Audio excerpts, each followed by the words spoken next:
அது காலப்போக்கில் பெருவிழாவடையாக பெயர் பெற்றது. இங்கு காணப்பட்ட இஸ்லாமிய மதத்தை பின்பற்றுகின்ற தமிழர்களும் இந்து மதத்தை பின்பற்றுகின்ற தமிழர்களும் தொப்புள்கொடி உறவுகள் மிகவும் நெருக்கமான உறவுகளை கொண்டவர்கள். வர்த்தகர், சமூக சேவையாளர், மதநபர்களே, பிறவி அதிபர்களே, ஆசிரியர்களே, கல்விசாரா ஊழியர்களே, இந்த நிகழ்வினை நேரலையில் செவிமடுத்துக் கொண்டிருக்கின்ற தாய்மார்களே, எனது சகோதரர்களே, நான் இளங்கோடு நேசிக்கின்ற எனது மாணவ தம்பி தங்கைகளே, உண்மையில்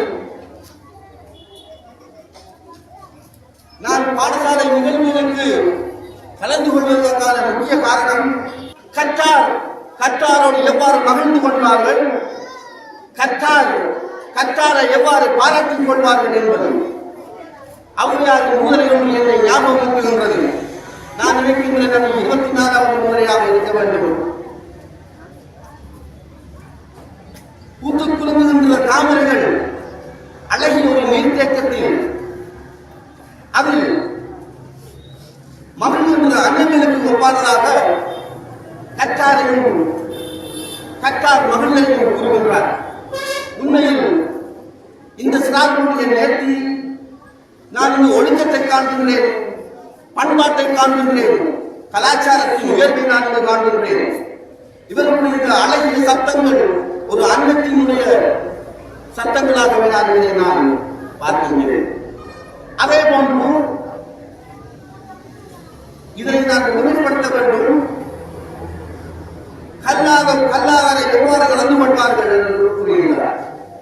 பிணத்துக்கும் அந்த சுடுகாட்டுக்கும் பிணத்தை புசிக்க விரும்புகின்ற காக்கைகளுக்கும் அந்த காக்கைகளுடைய சத்தத்துக்குமே அவர் இரையாக்கினார்.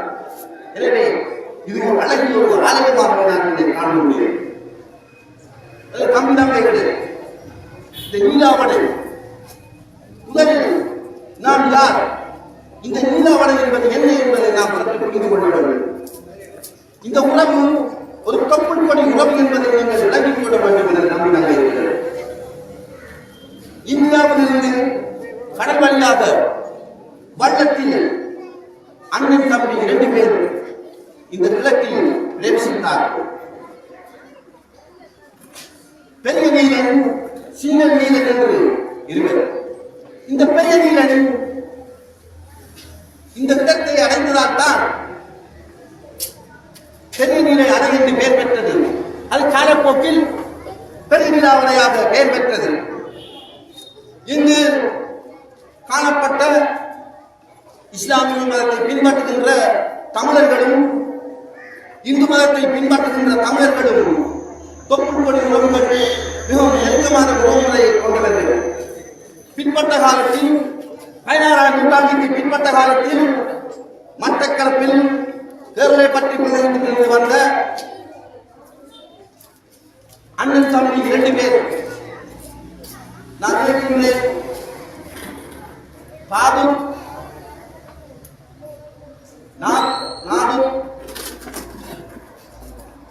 2 பேரும் இந்த கிழக்கு மாநிலத்தின் பிரசித்தி பெற்ற திரௌபதி அம்மன் கோவிலை மூத்தவரும் இளையவர் நீலாவணையில் பெரிய நீலாவணையில் இருக்கின்ற விஷ்ணு கோவிலை அமைத்து தங்கள் வழிபாட்டின் உரிமைகளை மேற்கொண்டார்கள். பின்பற்ற காலத்தில் இந்த 2 சௌரவழிமுறைகளில் ஏற்பட்ட முரண்பாடு அதை விலக்கி சென்றது. இதற்கு இந்த நீலாவணையில் விஷ்ணு கோவிலை அமைத்து வழிபாட்டில் மேற்பட்ட தம்பிக்கு அண்ணனை கிடைப்பதற்காக இங்கு வாழ்ந்த முஸ்லிம்களானவர்கள், முஸ்லிம் இஸ்லாமிய மதத்தை பின்பற்றுகின்ற தமிழர்கள் உதவி செய்ததாகவும் இவர்கள் மிகவும் நெருக்கமானவர்களாக இருந்ததாகவும் நீலாவணையில் மதம் சார்பற்று மொழியில் இணைந்தவராக இருந்ததாக இந்த வரலாறு கூறுகின்றது. ஆனால் இன்று இந்த கிழக்கு மாவட்டத்தில் அவ்வாறான நிலை மாறியிருக்கின்றது. ஒரு இனம் தீர்மானிக்கப்படுவதில் தான் வழிபடுகின்ற மதத்தை வைத்தோ கடவுளை வைத்து அல்ல, நான் பேசுகின்ற மொழியை வைத்து என்பதை நீங்கள் புரிந்து கொள்ள வேண்டும். இந்தியாவை எடுத்துக்கொண்டால் இந்த உலகத்தில் இரண்டாவது கூடிய மொழிகளை பின்பற்றுகின்ற பராமரிக்கின்ற ஒரு நாடாக இருக்கின்றது. 709 மொழிகளை பின்பற்றுகின்ற ஒரு நாடு. இந்த நாட்டில் 1500 மேற்பட்ட மதங்கள் இருக்கின்றது. ஆனால் அவர் மதத்தை வைத்து ஒரு இனம் தீர்மானிக்கப்படுவதில்லை. அவர் மராட்டியராக இருக்கட்டும், தெலுங்கராக இருக்கட்டும், கர்நாடகாக இருக்கட்டும், சீக்கியராக இருக்கட்டும், ஒரு மொழியை பற்றி அது தீர்மானிக்கப்படவில்லை. நீங்கள் விளங்கிக் கொள்ள வேண்டும். உண்மையில் நான் விழிக்க மறந்துவிட்டேன். எனது பாடசாலை கால, எனது பல்கலைக்கழக கால நண்பன் சிவா எனது ஒரு மோட்டிவேட்டர். மன்னிக்கவும், நான் விழிக்கவும் மறந்து. இவ்வாறான இந்த தொற்றுநோய் உறவு ஏன் இவ்வாறான முறையில் தூரமான இடைவெளியை கொண்டிருக்கிறது? பல்கலைக்கழக சம்பவத்தை கொண்டு பொழுதுதான் எனக்கு சிவானுடைய ஞாபகம் வருகிறது. நான் பல்கலைக்கழகத்தின் முதற்தர வகுப்பு மாணவன், ஒரு இளம் விரிவுரையாளர். நான் இன்று மிக விரைவில் அவர் பல்கலைக்கழகத்தில் பாதுகாப்பாளராக இருக்கிறது. நீங்கள் தமிழா என்று கேட்டார். ஓ, நான் தமிழ் என்றேன். உங்கள் பேர் என்று கேட்டார். நான் உசாம் என்றேன். நீங்கள் தமிழர் நீங்கள் எப்படி பேர் உசாம் என்று கூறினார். நான் தமிழன், நான் பின்பற்றுவது மார்க்கம், நான் இஸ்லாம் என்று கூறினேன். அவர் குறித்து போய்விட்டார். இந்த மனநிலை எங்கள் அவரிடத்தில் இடம்பெற வேண்டும். இந்த மனநிலை எங்கள் ஒவ்வொருத்திலும் வர வேண்டும் என்று தமிழமே இருக்கிறது. இன்றும் எனக்கு ஞாபகம் இருக்கின்றது. எனது அயல்வீடு இந்து மதத்தை பின்பற்றுகின்ற தமிழர்கள். நானும் ஒரு தமிழனாகவே என்னை அடையாளப்படுத்துகின்றேன். எனது தாய்மொழி தமிழ். இந்த உணர்வு ஒவ்வொருவருக்கும் வர வேண்டும். ஒருவருடைய இனம் மதத்தை வைத்தல்ல, நான் வழிபடுகின்ற கடவுளை வைத்தல்ல, தான் பேசுகின்ற மொழியை வைத்து தீர்மானிக்கப்பட்டது என்று விளங்குங்கள். ஆசிரியர்களே, தமிழர்களே, இன்றைய நிகழ்வு உண்மையில் நான் கூடுதலான நேரத்தை எடுக்க விரும்பவில்லை. இன்றைய நிகழ்வு மாணவ தலைவர்களுக்கான சின்னம் சூட்டப்பட்டு அவர்களுக்கான அதிகாரங்கள் வழங்கப்படுகின்ற நிகழ்வு. உண்மையில் இந்த தலைமைத்துவம் என்பது எங்கே உருவெடுக்கின்றது? நீங்கள் விளையாடுகின்ற பொழுது ஆதிக்கம் கொண்ட ஒருவர் மற்றவர்களை ஆதிக்கப்படுகின்றான். மற்றவர்கள் அவனை விரும்பியோ விரும்பாதவர்களோ அவனுக்கு கட்டப்படி இருக்கிறது. அதன் பிற்பாடு பாடசாலைகளில் இந்த தலைமைத்துவம் உருவாகுகிறது. வகுப்பு தலைவனாக, மாணவ தலைவனாக. தலைவர்கள் என்ற தரப்படுத்தலில் மாணவ தலைவர் என்பது மிக முக்கியமானது என்பதை நீங்கள் விளங்கிக் கொள்ளுங்கள். தலைவர் என்றால் யார்? இருள் என்று புலம்பிக் கொண்டிருப்பதை விட ஒரு மெழுகுவர்த்தியை ஏற்றி உனது தலைமைத்துவ பண்பை வெளிக்கொணர்வு என்று கூறினார் சீன பெருஞானி பிசிஎஸ். அதாவது எங்களிடத்தில் வளம் இருக்கலாம், ஆள் பலம் இல்லாமல் இருக்கலாம், பொருள் பலம் இல்லாமல் இருக்கலாம். ஒரு விடயத்தை கற்றுக்கொள்வது மனித பண்பு. ஆனால் ஒரு விடயத்தை கற்றுக் கொடுப்பது மனித மாண்பு என்று புரிந்து கொள்ளுங்கள். ஆசிரியர் என்பது ஒரு ஆண்டவர் என்பதை நிறுவிக் கொள்ளுங்கள். மாணவர்கள் என்பவர்கள் ஒரு விடயத்தை கற்றுக்கொண்டே இருப்பவர்கள். ஆசிரியர் என்பவர்கள் ஒரு விடயத்தை கற்றுக் கொடுப்பவர்கள். அதனால் தான் இவர்களை கற்றுக் கொடுப்பவர்கள் கூறுகிறார்கள். எனது ஆசிரியர்கள், நீங்கள் இருக்கின்ற மாநிலம் மிகவும் பொறுப்பானது. மாணவர்களை சிறந்த முறையில் நீங்கள் வழிநடத்த வேண்டும். சிறந்த நற்செயலாளர்கள் நீங்கள் உருவாக்க வேண்டும். நாம் வருகின்ற கல்வி அறம் சார்ந்ததாக இல்லை, பொருள் சார்ந்ததாக இருக்கின்றது. நாம் இந்த லௌகிக இந்த லோகாயுத விடயங்களுக்கு பின்னால் இருக்கின்றோம். பணம் பொருள் என்று நாங்கள் சொல்கின்றோம். உண்மையில் நான் உதாரணம் கூறுகிறேன். துணாச்சாரிய மரபுடைய திருவாச்சாரிய மரணாரை இந்தியை கட்டதற்காக மாநில கர்ணன். இது கர்ணனுடைய வீரத்தை பரிசோதனை செய்ய வேண்டும். அர்ஜுனன் நம்மை எய்துவன் இதை காட்டி விட்டான். இங்கு இடம்பெறுகின்ற பட்சியால் என்ன? வானில் பறந்து செல்லும் பட்சியை அடித்து நிற்க வேண்டும். அம்மை நிறுத்திய கர்ணன் மீண்டும் நம்மை கணித்து விட்டார். குரு கற்கிற கர்ணா மாவிட எழுந்த தயக்கம். காலையில் இந்த பட்சிகள் பறந்து செல்வது தனது குஞ்சுகளுக்கு இறைவது.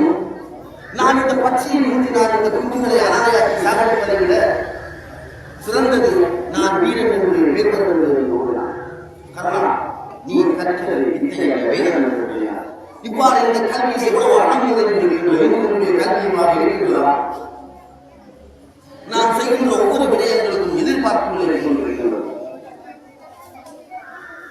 நாம் பொருள் ரீதியான எதிர்பார்ப்புகளை நாங்கள் தோன்றிய கல்வியை மேற்கொள்கின்றோம். மற்றவர்களுக்கு ஒரு உதவியை செய்யலாம், ஏதோ ஒரு உதவி செய்தாலும் நாங்கள் எதிர்பார்த்துக் கொண்டுதான் செய்கின்றோம். எதிர்பார்ப்பு இல்லாமல் ஒரு மனிதனுக்கு செய்கின்ற உதவி, எதிர்பார்ப்பு இல்லாமல் எங்களால் மேற்கொள்ளப்படுகின்ற ஒரு மேம்பாடு எவ்வளவு சக்தியும் எவ்வளவு பெரும் பலத்தையும் எவ்வளவு எங்களுக்கான ஒரு சிறந்த வரவேற்புகளை கிடைக்கும் என்பதை இராமாயணத்தில் நாங்கள் இராமாயணம் இல்லாவிட்டாலும் அண்ணன் தம்பிக்கான சிறந்த உதாரணத்தை ராமலட்சுமணியை நாங்கள் கூறுகின்றோம். தனது அண்ணன் ராமனும் அண்ணியும் சீதையும் காட்டுக்கு செல்கிறார்கள். அவர்கள் நிதானமான முறையில் தூங்க வேண்டும் என்பதற்காக 14 வருடங்கள் அண்ணனையும் அண்ணியையும் பாதுகாப்பதற்காக நித்திரையை இழந்து தூக்கத்தை இழந்து அவர்களுக்காக காவல் காத்தார் அந்த அண்ணன் தம்பி லட்சுமணன். கடைசியில் யுத்தம் இடம்பெறுகின்றது. இராமனின் மகன் தர்மனிக்கும் இராமனுடைய மகன் இந்திரஜித்தை யாரை கொலை செய்ய வேண்டும் என்றால் அவர் வரம் பெற்றவராக இருக்க வேண்டும். 14 வருடங்கள் தூக்கத்தை இழந்தவராக இருக்க வேண்டும். எந்த எதிர்பார்ப்பும் இல்லாமல் தனது அண்ணனுக்கும் அண்ணனுக்கும் செய்த அந்த சேவையை, அந்த சக்தியை அவனுக்கு கொடுத்தது, லட்சுமணனுக்கு கொடுத்தது. இந்திரஜியை அவன் வீழ்த்தினான். எதிர்பார்ப்பு இல்லாமல் செய்த அந்த சேவை, நாம் எந்த எதிர்பார்ப்பும் இல்லாமல் செய்கின்ற விடயங்களை எங்களுக்கு சக்தியையும் பலத்தையும் கொடுக்கும். அவையே தர்மம் என்பதை நீங்கள் புரிந்து கொள்வது. நாம் எத்தனையோ அர்ஜுனர்கள் உருவாகலாம், ஆனால் ஒரு கர்ணன் தான். நான் எதிர்பார்க்கிறேன் பல கர்ணர்கள் உருவாக்க வேண்டும். தர்மத்தில் சிறந்தவர்கள் உருவாக்க வேண்டும்.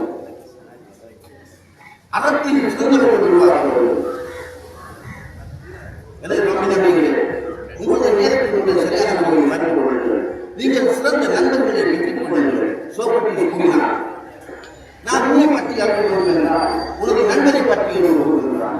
நண்பரே உங்களுடைய எதிர்காலத்திற்கான வெளிச்சம் என்பதை இன்று நமது ஆசிரியர்கள் பல பட்டங்களை பற்றி எங்களுடைய பெயர்களை அலங்கரித்துக் கொண்டுள்ளார்கள். நாங்கள் வாசிப்பதற்கு தூரமாக இருக்கின்றோம். இன்று இந்த உலகமயமாக்கம், இந்த சமூகமயமாக்கம், இந்த தொழில்நுட்ப வளர்ச்சியின் பேரில் நாங்கள் வித்தியாசமான பாதையை தேர்ந்தெடுத்திருக்கின்றோம். நாங்கள் எங்களுக்கும் நூலகத்திற்கும் புத்தகங்களுக்கும் இடைவெளி மிகவும் தூரமாக இருக்கிறது.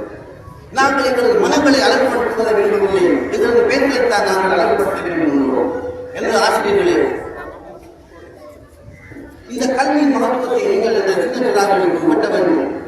இது பெரும் மூலதனம் என்பதை நீங்கள் விளக்கப்பட்டு வேண்டும். ஆசிரியர்களே, தூக்குமலைக்கு செல்லும் வரைக்கும் புத்தகங்களை வாசித்துக் கொண்டிருந்தால்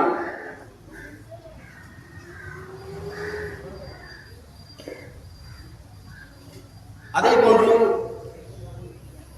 தனக்கு விஷம் கொடுக்கும் வரைக்கும் கிரேக்க கவிதைகளையும் நூல்களையும் வாசித்துக் கொண்டே இருந்தால் கிரேக்க போய்கிறவன் சோக்ரட்டிஸ் ஏன் அவன் கல்வியின் மகத்துவத்தை அறிந்தார். 35 வருடங்கள் நூலகத்திலே மூழ்கி மூலவர்களும் வேதாந்தத்தை கண்டுகொண்டால் வேதாந்தத்தின் காரணம் ஏன் அவன் கல்வி மகத்துவத்தை அறிந்தார். ஆசிரியர்களே, நீங்கள் புத்தகத்துக்கும் உங்களுக்கும் தொடர்பை நீங்கள் நெருங்கிக் கொள்ளுங்கள். மாணவர்களை பொதுநலத்தின் செலுத்துங்கள். எனது ஆசிரியர்களே, நீரின் அளவை யாருமாக மீறாமல் கட்ட புத்தகத்தின் அளவை யாருமாக உணர்வு. நீங்கள் இந்த மாணவர்களுக்கு இதை பின்பற்றப்படும் ஒழுக்கமே சிறந்தது என்பதும் ஒழுக்கமே அறம் என்பதை நீங்கள் அறிவிக்க வேண்டும். உண்மையில் நான் சிறந்த ஒரு கலாச்சாரத்தை காண்கிறேன். மிகவும் அழகு சிறார்கள் மிகவும் இயற்கையான முறையில் மிகவும் அமைதியான முறையில் இருக்கின்றார்கள். இது எனக்கு முதல் தடவை இவ்வாறு இந்த சிறார்கள் கூட இவ்வாறு இயற்கையான முறையில் எனக்கு விளங்குகின்றது. இங்குள்ள ஆசிரியர்கள் எவ்வாறு இவர்களை வழிநடத்துகின்றார்கள். நான் இப்பொழுது கூடுதலான நேரங்களை எடுத்துள்ளார்கள் என்று நிச்சயமாக எனக்கு வாய்ப்பளித்த இந்த பாடசாலையுடைய அறிஞர்,